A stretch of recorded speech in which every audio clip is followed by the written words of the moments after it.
Somewhere in the past, the timeline skewed into this tangent, creating an alternate 1985.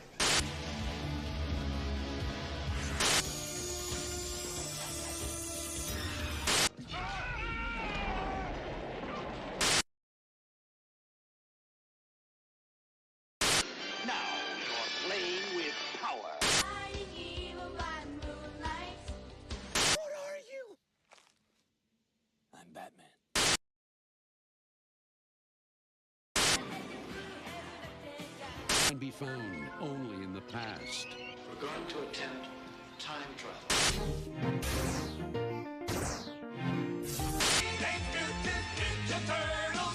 Sit back, relax, and enjoy.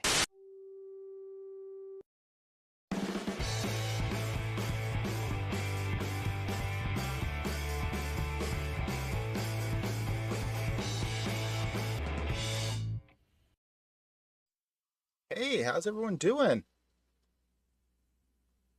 Okay, so hope everyone's doing well. It's Friday, so it is time to actually kick back, relax, and do some more work on the game, like we did yesterday and the day before. So really, much the day before that we did marathon. So yeah, just the day before. Oh my goodness, my freaking water bottle decided to pee on me. Great. Oh boy. So I hope everyone's doing well. Gonna be trying something new tonight. Not new format or anything, but some new tech behind the scenes. I got a capture device finally, and we're gonna see how it works for the video. I did a little bit of a run on it to see how it worked, and so far it looks to be actually a lot smoother than what we had before. But we'll see how that goes. I'm hoping also that it will get rid of any issues with any buffering and frame rate drop issues that we had yesterday. But yeah, no, it came in today, so I was excited, and it was a birthday gift from my sister, so thank you her so much for adding on to the show. But yeah, anyway, so we have been hard at work going through this game, just updating graphics stuff, making it look a little prettier, at the same time also trying to fix some of the little bugs here and there. I should be also going through and just editing stuff in general too, making things look nicer, fixing stuff, and I really haven't done much of that, so I should probably start doing that too. Because I feel like we are definitely missing out on making modifications to stuff to make things look nicer. So we'll probably do some more of that too. But recently, last night we were going through it and doing a lot of modifications to the lava pits, getting those look nicer. And hey, you can actually see my mouse now. That's nice. That's definitely a huge plus. Let's see. Let's check something. And yeah, that looks good. So I know last week we did some stuff with me going through like just news articles, stuff that was going on, and I kind of been sprinkling that throughout the whole week, just kind of commenting on stuff that happens, and I'm looking just see what's happening right now, and honestly, not a whole lot. Just kind of a bummer. I mean, yeah, I'm already going back to almost a whole day's worth of content. Not really seeing much of anything.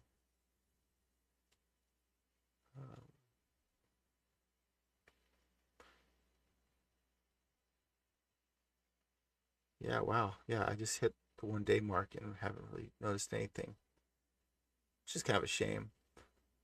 I know one big thing is that the season finale for Star Trek Picard season 2 hit, which I was able to actually watch today, and I gotta admit, it was good. I don't get a lot of the grief that series has been getting. It's weird. That show has been getting so much, at least through a lot of the outlets that a lot of the people that I usually am pretty like 1-to-1 when it comes to reviews. A lot of them have just been kind of shitting all over it, and personally, I found the season to be great. I mean, I loved almost every minute of it. I will admit, you probably could have cut out a whole entire episode's worth of content, and it would have sped it up a little bit better, may help adjust the flow a little bit. But other than that, I mean, I love the cast, and it's a shame that some of them won't be coming back for season 3. And though, in fact, season 3 is really kind of looking like it's going to be the like a Star Trek Next Generation reunion season. But that's if they actually have all the characters actually on the show the whole entire season, and it's just like one character shows up one episode, one another episode type ordeal, which would be a shame if they did that. But I don't know. It's a shame that we won't. Some of these characters we probably will not see again, because they were great in season. I mean, season 1 was a rocky start, but I enjoyed season 1 quite a bit, and season 2 I thought was great. The story, as I said, some parts of the story felt like it kind of dragged on too much, and but I mean that was it. The story was excellent. I like a lot of the references they threw in there, little Easter eggs. Some people complained about continuity issues, and I didn't see a whole lot of them. And the few that were there, I felt were like, okay, yeah, that is up to it was like, okay, that's a small error, a small error. But I mean, like some of the ones that were saying, like complaining about with the season finale, I'm just like, did you watch those episodes that you're saying is the issue? And they reference on why it may be slightly different than what was in the Star Trek Next Generation episode. So I don't get. It's like it wasn't a continuity error. They explained why it was different.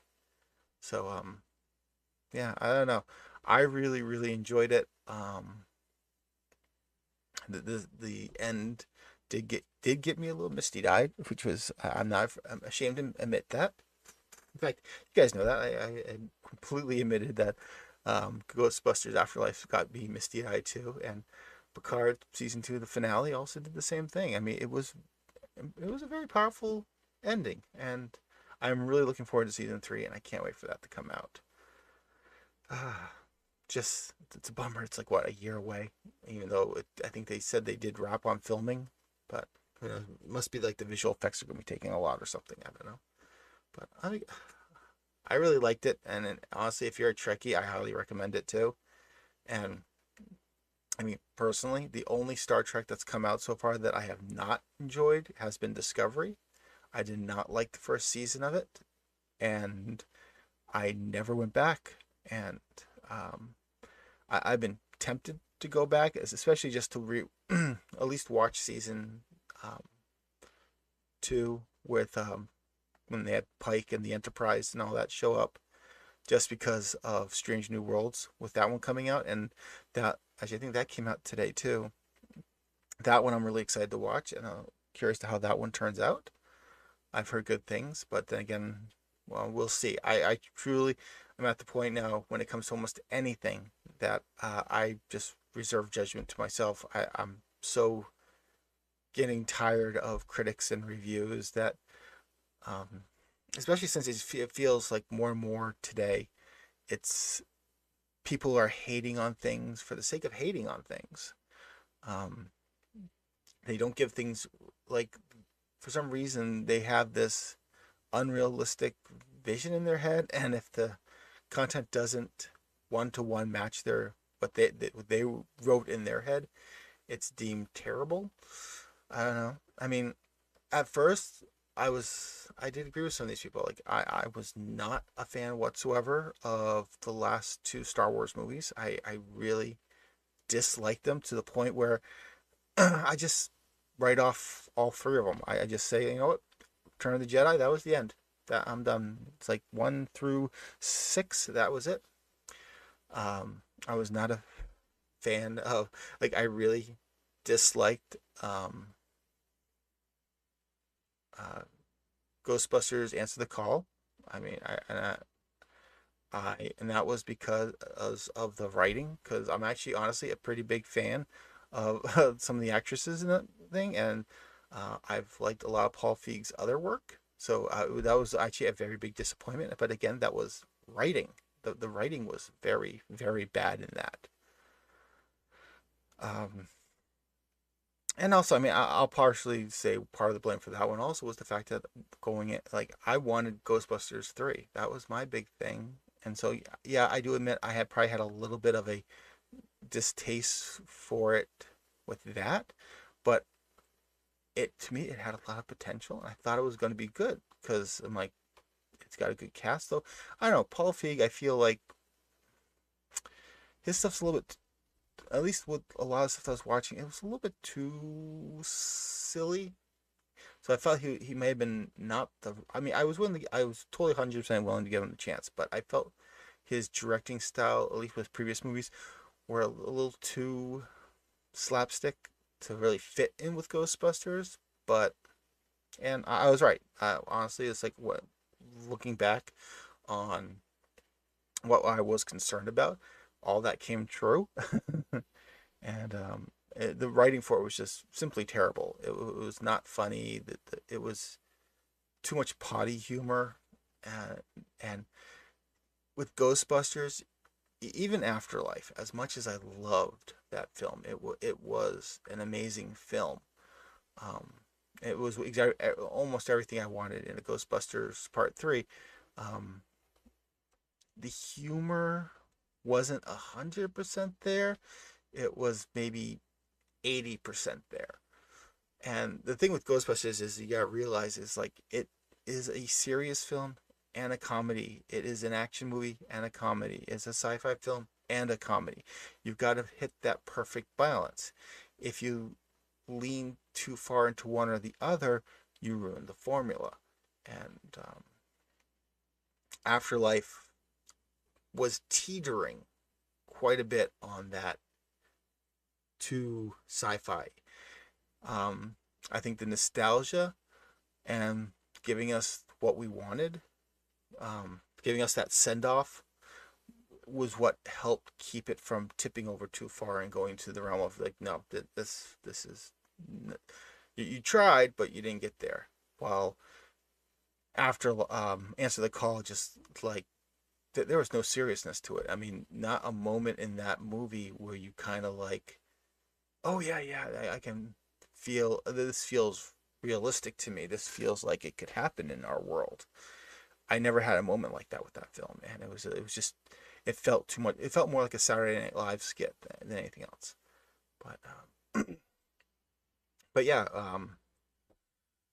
with going back to what I was saying originally, going on was just like some of these people that yeah, I agreed with their opinions on stuff like that.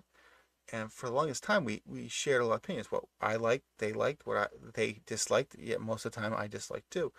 But the last couple years, it seems to be more, let's just shit on stuff for the sake of shitting on stuff. And it's been a real disappointment because now I'm finding myself finding less people I share the similar opinions to online, and I